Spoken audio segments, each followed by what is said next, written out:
let's get straight into it. We got KTO RBs drafted in the top 10 worth the hype since 2015. Okay. Seems interesting enough. Shout out to my boy Leonard for requesting this video. Let's get into it. We have seen these guys often play the role of the star on any given team, but in recent years, they have become increasingly less and less valued in terms of finances and draft capital. In 2013, okay, let me just stop there real quick. There's a lot going on in this video because it's 22 minutes long, but I gotta stop and say this. The only reason running backs are not appreciated is because the owners and the league doesn't appreciate them. If you ask me, I appreciate a monster beast running back. Me personally, I do. Do I think they deserve wide receiver pay, quarterback pay? I think some of them should. Honestly, I think some of them deserve that type of pay. Now, y'all might look at me and say, nah, Juan, they too injury prone. They get injured easily. They got a short lifespan. I mean, that could be true, but at the end of the day, what you care about? Why do you play this game? For the Lombardi Trophy. That's why we all play. That's why we all watch it. We all want our teams to get there, man. And I think having a dominant, amazing, athletic, durable running back is a piece of a championship. That's just me. All right. Look at the Seahawks. Kenneth Walker literally won them. Single-handedly won them the trophy. Okay. Look at the year before that. It was Saquon Barkley who got the Eagles all the way there. And the Chiefs had a plan for Saquon Barkley, which led them led the Eagles to take advantage of the air game because they wasn't prepared for it. Like, come on, bro. The list goes on and on, but that's my 2 cents on it. Let's see what this video is talking about. What do y'all think about that, though? Single running back selected in the first round of the NFL draft for the first time Saquon? in 50 years. Crazy enough, it happened again. Yeah, like Zeke, Pollard, yeah, bro. You naming some guys.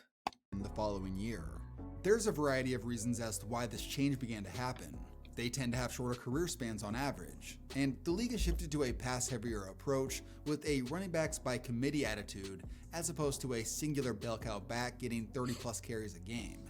It's pretty common now to find excellent backs in the mid to late rounds, and even undrafted guys do well. This makes taking a back in the first round, let alone the top 10, an even bigger risk, and it puts more pressure on the future highly selected backs to produce. In today's video, we are going to look at running backs taken in the top 10 of the draft since 2015 and see if they lived up to the hype. I will talk about why they were such a big-time prospect, then give their brief career breakdowns, and I'll let you be the judge. With the 10th pick in the 2015 NFL Draft, the St. Louis Rams select Todd Gurley. Oh yeah. Yeah, worth the hype. Coming out of Georgia. Wait, when? Wait, what was he drafted? Gurley. NFL Draft, the St. Louis Rams select Todd. At what pick though? What pick? Was it 10? Gurley. Yeah, he's worth it. Coming out of Georgia, Todd Gurley was an ideal all-purpose back. At 6'1" and Todd Gurley was a monster, he had the yo. power to blow through arm tackles while also possessing the speed to break long touchdown runs. It's extremely rare to have the ability to house an 80-yard run while also being a beast in short yardage and red zone.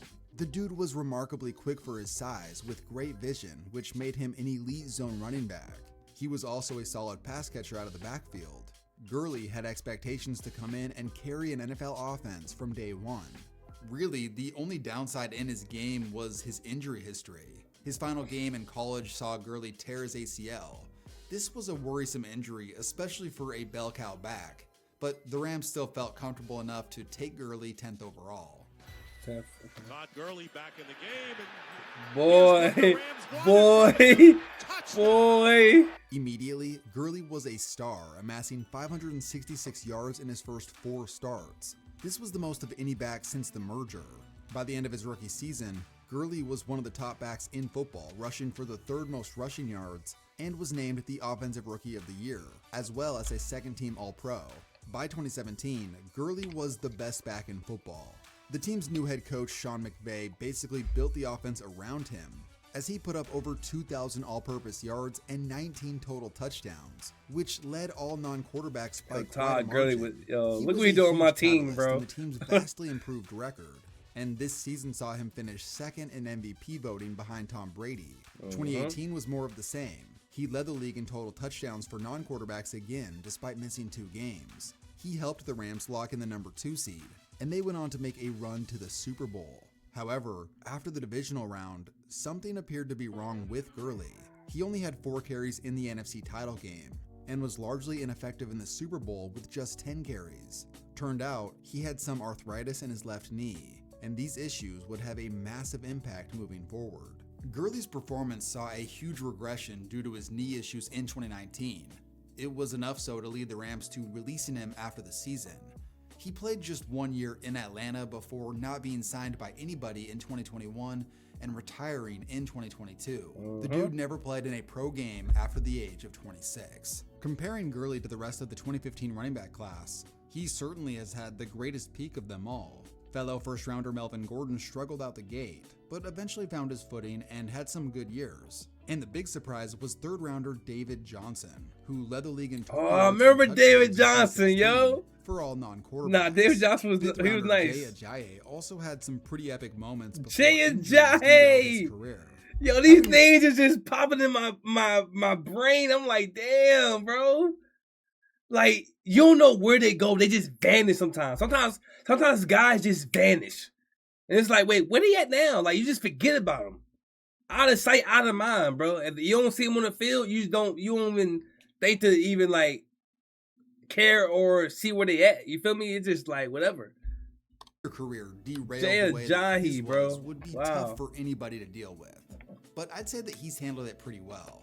He can still enjoy watching the game to this day, and he doesn't miss playing. Now, Todd Gurley has always had a sense of style with clothing, which isn't always the case for current and former athletes. Luckily, if you're like me and struggle to find good, high-quality, and comfortable clothes to wear, today's video sponsor, Viore, is here to help. Alright. Viore is a Yo, good plug, yo. Good plug. They be, these dudes is nice with the ads. They just be you never know who's gonna come up. They good. Shout out to Viore for the sponsor. Now, let's get back to the video. With the 4th pick in the 2016 NFL Draft, the Dallas Cowboys select Ezekiel Elliott. Coming out of Ohio State, Zeke Elliott was the complete back. Worth the He had hype. huge weaknesses in his arsenal. Worth it. He had elite durability and power, allowing him to be a bell cow back. He had excellent versatility, being reliable in the pass game on top of his elite running ability. And throw on the fact that he never fumbled and was a great pass protector. The Cowboys had spent a lot on building a strong offensive line, and when they plugged Zeke into the backfield, it took this offense to the next level. When the last time the Cowgirls been number 1 in the NFC East? When was the last time? Oh, when they had Ezekiel Elliott, one of the best backs at that time. That's what I'm saying, bro. If you have a dominant running back, bro, like you check a lot of boxes off. I'm gonna be honest. You really, really do, man. Now the running back can be the end all be all, right? You gotta have more pieces. You gotta have a quarterback in line and all this other good stuff. But bro, the running back, especially a dominant one, checks a lot of boxes off, bro. Like realistically, the last time the Cowgirls been fairly decent was when Zeke was at his element, at his peak. Facts or nah? It's Elliott. Like, man. The combination of Zeke and surprise 4th-round rookie Dak Prescott. Like Dak getting paid all these millions, but bro, Zeke was better than Dak. Zeke was the head of the team, not Dak. Now Dak came along and you know what I'm saying, he started doing what he did, but it was Zeke team at this time, bro.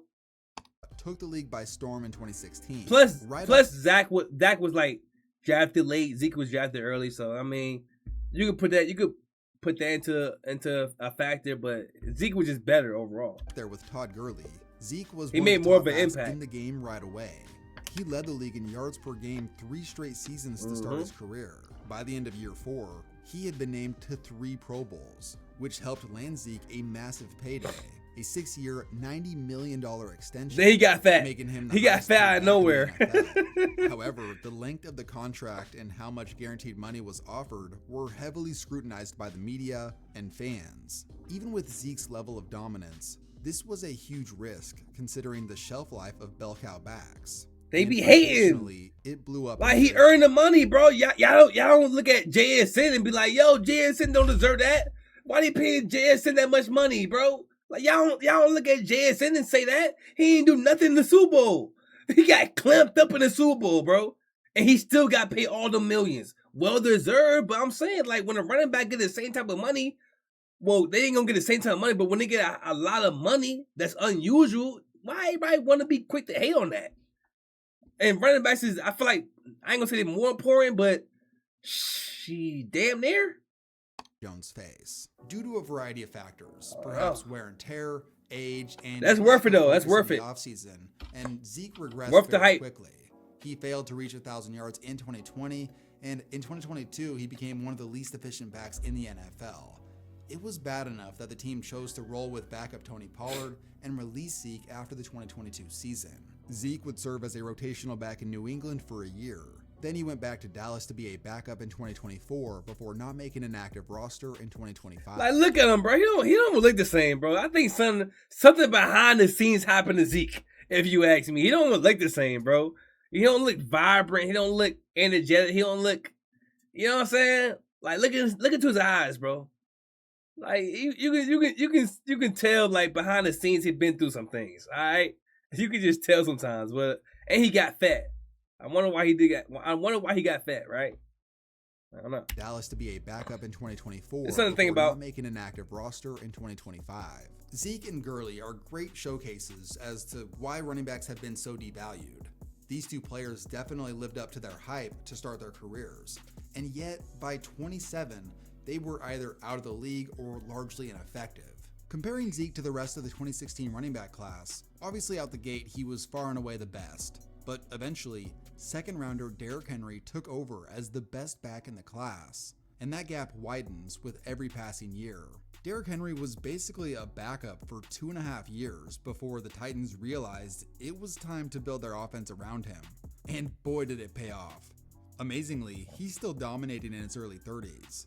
There's a few more short-term starters from this class, most notably 5th rounder Jordan Howard, who was a total beast in his first 2 seasons before injuries and a decline in efficiency led him to becoming a backup. With the 4th pick in the 2017 NFL Draft, the Jacksonville Jaguars select Leonard Fournette. Now, in 2017, many people, including me, had been hyping in up Leonard Fournette to be the next great NFL running back. In fact, it was the first ever topic I ever covered on this channel. Fournette was a total freak in college. At 230 pounds, maybe closer to 240, this dude possessed terrifying power and explosiveness that made SEC defenders look like high schoolers. His college tape is still one of my all-time favorites. To that point in my life, the only college running back I had ever watched who was as explosive, powerful, and fast was Adrian Peterson, who coincidentally was Fournette's pro comp. The biggest concern in Fournette's game was his longevity. A dude who seeks out contact as often as he does. Like, that's all they think about. Like, I hate when they do that, man. That's all they think about is his longevity. When it comes to running backs, that's it. That's it. It's like they gotta get rid of that stigma, man. I don't think they're gonna ever get rid of it, but bro, that's any and everybody. Yo, he not gonna last long, bro. Like, what if he does? Like, why are we automatically thinking that before he even steps on a professional football field to play football? They're saying he gonna last about 3 years. They're putting the time. They're putting the expiration date on him before he even hits the field. That's the issue, bro. We gotta get rid of that stigma. Doesn't last too long in the pros. Still, Fournette was widely viewed as a top 10 pick by NFL scouts, so it wasn't all that surprising when Jacksonville selected him 4th overall. As a rookie, Fournette certainly put together some wow moments, including the longest run of the season of any player at 90 yards. And on that run, he set the fastest speed of any NFL player that season, which is just insane at his size. But beyond a few highlights, Fournette was largely inefficient, boasting 3.9 yards per carry. He was still a good back, but certainly not at the level of Zeke or Gurley when they were rookies. The following year was a huge disappointment. Fournette was constantly banged up, and the team was terrible. Overall, he only played half the season and was not that good. 2019 was a bounce-back year for Fournette. It was his most productive season, putting together nearly 1,700 all-purpose yards and his highest yards per carry of his career. Don't Fournette got a ring? But even then, he was only an average NFL starter, and the They team ain't go to decided the that bus they and get were a ready ring? to move on after the season. Fournette landed in Tampa, signing just before opening day in 2020. While he mostly served as a backup during the regular season, he would go on to put together an excellent playoff run, scoring a touchdown in all 4 of Tampa's playoff games, while also averaging over 100 total yards per game. He ended up playing a big role in the Bucs' eventual Super Bowl victory, and he was dubbed Playoff Lenny for his excellent playoff performances. The following 2 years saw Fournette play a complementary role in a pass-heavy offensive attack. He had his most efficient season of his career in 2021, but was largely ineffective the following season, eventually being released. He played in 2 games for the Bills in 2023, and that was it for Fournette's career. He was out of the NFL after the age of 28. Fournette's career came to a close in a similar way to the 2 previous backs, falling off around age 26 to 27. And Fournette didn't have the same elite upside as those guys, never really putting together a season that was better than average or slightly above average at his best. Now, there was a second back taken in the top 10 of 2017. C-Mac! Christian McCaffrey. McCaffrey was a different style back than the Come previous on now. 3, and Come not on just for now. the obvious reason you may be thinking. He was a smaller, more elusive back who offered exceptional agility and change of direction.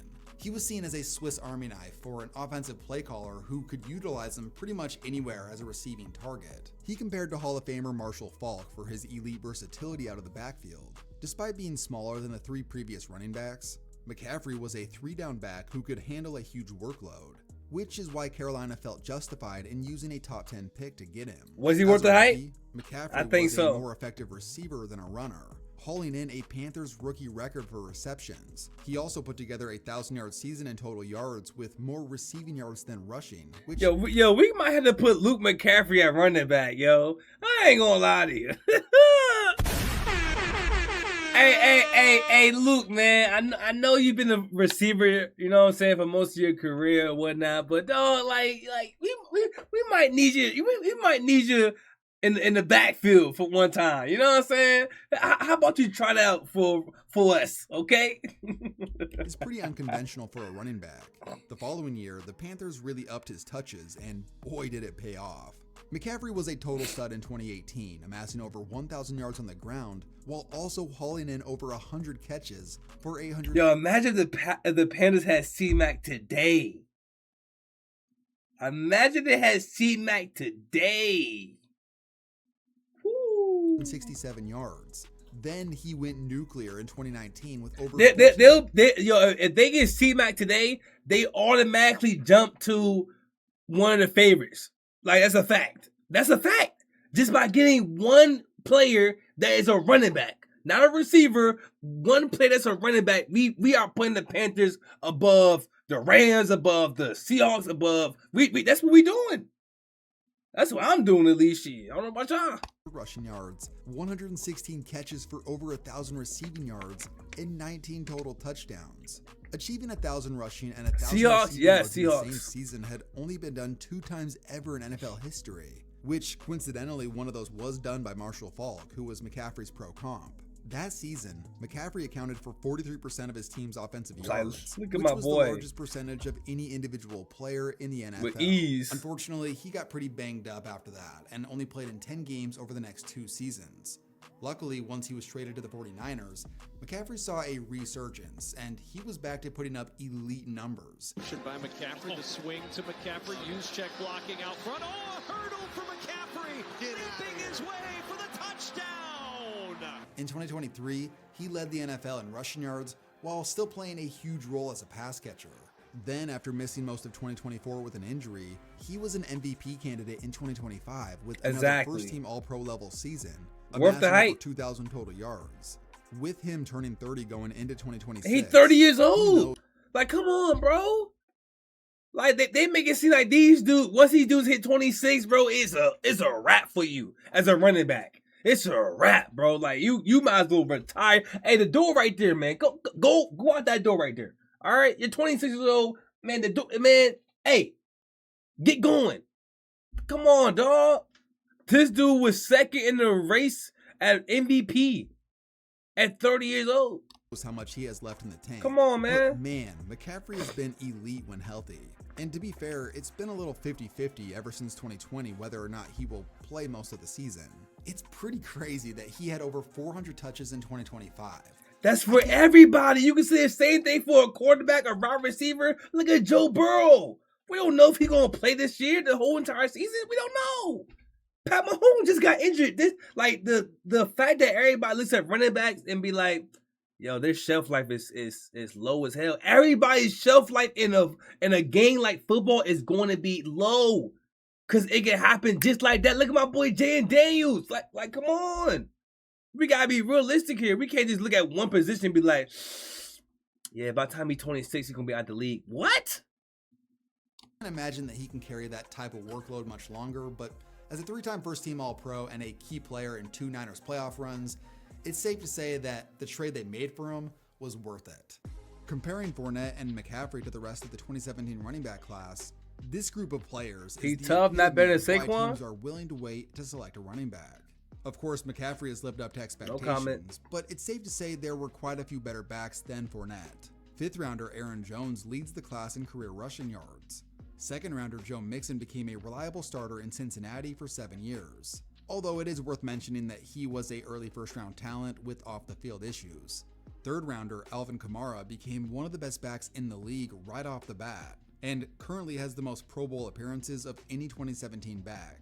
And of course, 2nd rounder Dalvin Cook and 3rd rounders James Conner and Kareem Hunt have all been reliable bell cow backs at different points in their careers. Even further down the list, you still have some great talent. 4th rounder Jamal Williams led the league in touchdowns one year. Chris Carson and Marlon Mack were both decent starters for a time. And Tariq Cohen was an elite utility player for a little bit. I remember Tariq Cohen. This class has been incredible. Yo, Tariq Cohen was a monster in Madden. Tariq Cohen, he was unstoppable. The New York Giants select Saquon Barkley. Oh my God. By the time the draft rolled around, Barkley's aura was larger than life. From him squatting 495 pounds 7 times, or power cleaning 380 pounds, to completely dominating on the field, Barkley was simply a freak of nature. His pro comp was Barry Sanders, and for good reason. He possessed top-tier elusiveness, speed, vision, and ability to make something out of nothing. Saquon Barkley, he's a monster, bro. Don't get me wrong, but when I heard aura, I don't get aura vibes from Saquon Barkley. I just don't. Like, do y'all get aura vibes from Saquon Barkley, bro? Like, I don't know. I feel like he's too humble. Bro. Like, I mean, he's a hell of a football player, of course, but like to have aura, I don't know. I feel like you gotta walk different, you gotta talk different, you gotta like, I don't know. It's something about you.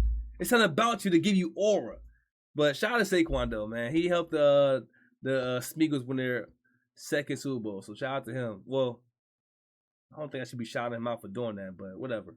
He was a big factor in doing that, man. He was the reason they got it, so hey, guess. Screw up the special ones when you're a talent evaluator. One NFL general manager said, "This guy is special. Any concerns you file on him just feels like nitpick." And the Giants get Yo, Giants, man, y'all piss me off so goddamn much, dog. Y'all really do. To fill out the report. The dude had straight world-class athleticism and ability, and this was on full display as a rookie. Play by Beckham to get it. Come on, we're gonna pay Denny Jones. Saquon, how old are you? The door right there, bro. We're not paying you. We're paying Denny Jones. This is what I be talking about. He's gone. Touchdown, Giants. Right out the gate, Barkley was one of the best backs in football, putting together a monster rookie season with over 2,000 total yards and 15 touchdowns. He was carrying the ball at 5 yards a clip and nearly hauled in 100 catches. It was wild. He was still special in 2019, but started to get the injury bug, and that would set the tone for the next couple of years. Barkley ended up missing most of 2020, playing in just 2 games. He then got through 2021, but was largely ineffective due to injuries and a horrible offense around him. He returned to form in 2022, putting up career highs in rushing yards to that point, but then in 2023, he sort of fell back into what we saw in 2021.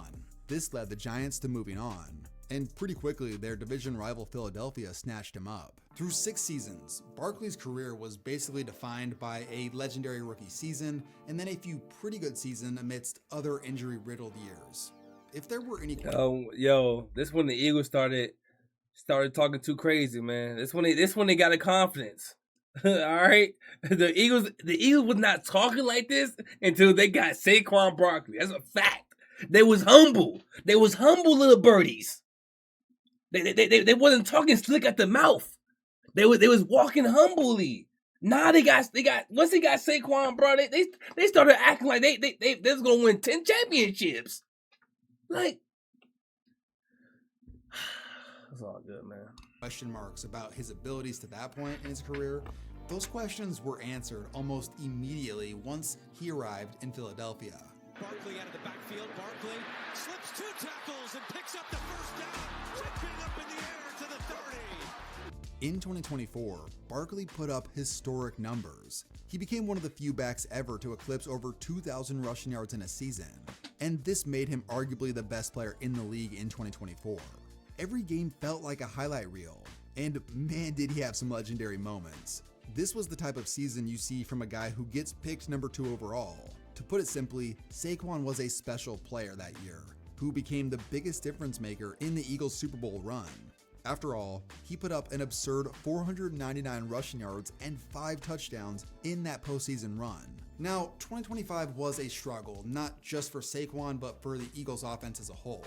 Going into this next season in 2026, he'll be turning 29, so we'll see how much he has left in the tank. Comparing Saquon to the rest of the 2018 class, honestly, most of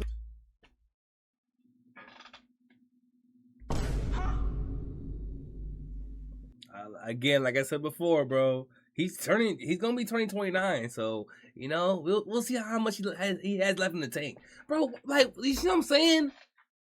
Like, dog, like I don't like. We just seen Tom Brady at 45 go to the Super Bowl, but we want to look at a 29-year-old Saquon Barkley who almost broke the freaking record just a year ago. And we say, yo, we got to see how much tank he got left, man. What? How's that fair? Like, we got to stop this. It is pretty weak. You, of course, have Nick Chubb, who was honestly as good as any back in the league until his devastating knee injury. Chubb averaged over 5 yards a carry in each of his first 5 seasons, which is remarkable. After those top 2 picks, Sony Michel and Ronald Jones were short-term starters, and pretty much everyone else has been rotational guys. Saquon, especially after that 2,000-yard season, has cemented himself as the best back in this class. With the 8th pick in the 2020... I thought he been to that, though. Like, what? Who was the second runner-up? Like, what are we talking about? Yo, he lamented that he was the best running back in his draft when he first hit the field. What Okay. 23 NFL draft, the Atlanta Falcons select Bijan Robinson, running back, Texas. Like all the others, Bijan was a 3-down back who possessed exceptional traits that made him a complete player. He had a compact frame with a low center of gravity. He was incredibly agile with elite contact balance. Bijan, he a freak of nature. He was a much tougher runner than Saquon was coming out of college, which is very high praise. Here's Robinson, right side, nice cut. Who believes that? hey, yo, who believes that? Yeah, all right. Yo, yeah, all right. Is he bitching? Is he squatting 400 pounds? Yo, I don't think y'all understand how much 400 pounds is. Whatever, bro. Shout out to Bijan. He's amazing. He's a freak of nature as well, but like, more powerful running than Saquon. I seen Saquon Barkley break 4 tackles and get to the thing and score a touchdown right after that. I literally see with my own 2 eyes. In the NFC Conference Championship, my Commanders couldn't tackle him. What are you talking about? He's gone. That make me mad, bro. Touchdown Atlanta. Although it's only been 3 years, you can pretty much say that Bijan's been a huge hit. After a pretty True. solid rookie year, Bijan exploded in 2024. They gotta figure out who the quarterback gonna be. Total yards season. Then he topped his performance in 2025, leading the league in total yards on his way to being named an All-Pro first teamer. You could very easily make the argument that he's the best back in the NFL currently. Now it's just really a matter of seeing how long he can keep up this level of play, and if new head coach Kevin Stefanski can build a better team around him to try and compete for a playoff spot. Comparing Bijan to the rest of the 2023 class, you also have Jahmyr Gibbs, who was picked just outside of the top 10. And really, these he's two outside are of the top 1A 10? and 1B. Wow. Gibbs really provided a spark, Who got helping picked the over Lions develop an elite Gibbs? offense. He began his career with 3 straight Pro Bowls. The biggest Yo, Gibbs gonna have a career year. No more Sonic and Knuckles. You know what I'm saying? Gibbs can become the main character. He already was, but you know what I'm saying? It was somebody in the shadows. Now it's nobody in the shadows no more. You are the guy. Okay? You are the guy. So I think Jahmyr Gibbs gonna have a career year, bro. I'm not gonna lie. of this class has to be Devon Achane, who pretty much became the Dolphins' entire offense as of recently. Oh, Achane led Achane the is a league in monster yards too. per carry in 2025, Yeah. and he's also really effective in the pass game. Other backs include Brown, Charbonnet, Tank Bigsby, and Spears, who all have been decent rotational backs. And that's about it. Charbonnet's good though. Those top three backs, He's Bijan, underrated. Gibbs, and Achane, will probably be the top three projected fantasy football backs in 2026. In the 2025 NFL Draft, the Las Vegas Raiders select Jeanty. Ashton Jeanty, running back, Boise State. This player is near and dear to my heart, considering that he played for Boise State, which is where I grew up. And to be honest, he has one of the greatest college highlight reels you'll ever see. Despite his short stature, Jeanty possessed impressive power and elite contact balance. It felt like nobody could bring this guy down. He also had that explosive burst and next level speed, which is why he broke so many long touchdown runs in college. But during his rookie year in Vegas, things didn't go all that great. He possessed one of the lowest yards per carry in the NFL and only had 2 games with over 100 yards. Now, with that said, anybody who watched this team would be the first to tell you that his O-line was atrocious, perhaps the worst in the league, which is largely why they landed the #1 overall pick. Now, the reality for running backs is they're heavily dependent on their offensive line. I mean, Saquon ran for nearly 6 yards a carry behind that dominant Eagles O-line in 2024. The year prior, he had less than 4 yards a carry with the Giants. So with Jeanty, I think he just needs some more time and some better offensive line play around him. Honestly, in the games that I saw, I was impressed. I feel like he will show everyone why he's a top 10 pick in the future. Hope so. Jeanty again. Trying to bring it to the outside. He does. Ashton Jeanty still going. What a run. We'll see, man. Second touchdown today. Yo, shout out to my boy, is it KTO? Yeah, KTO. Shout out to KTO, man. It's a good video. Hell of a video, man. Let me know if he drops some more interesting bangers so we can react to it. But what y'all think about this video, man? I think those players that got drafted top 10 was worth it because I do. without question, bro. Like, he named some heavy hitters. Real talk. But anyways, let's get out of here, man. Hopefully Ashton Jeanty have a career year. Well, he's only in his 2nd year, so it's like, you know what I mean? Like, he didn't have the best rookie year, so he can only go up from there, especially with a quarterback getting brought in, a couple other pieces. The Vegas Raiders might surprise a lot of us this year. Hey, man, stay tuned. All right.